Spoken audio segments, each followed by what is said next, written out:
Success is one way. It does not go to you, you go to it. Maraming mga tao ang gusto nilang maging successful. Pero kala nila, ganun lang yun kasimple.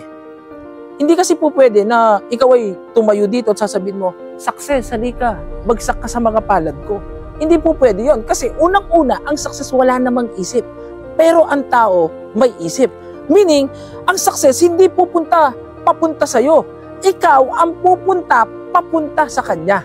Anong ibig sabihin nito? You really have to work for it, to capture it. Hindi kasi pwede na ikaw ay natutulog sa pansitan and all of a sudden magiging successful ka. Hindi po pwede yon. Dapat simulan na natin yung mga bagay na dapat natin simulan. Huwag mo nang ipagpabukas pa.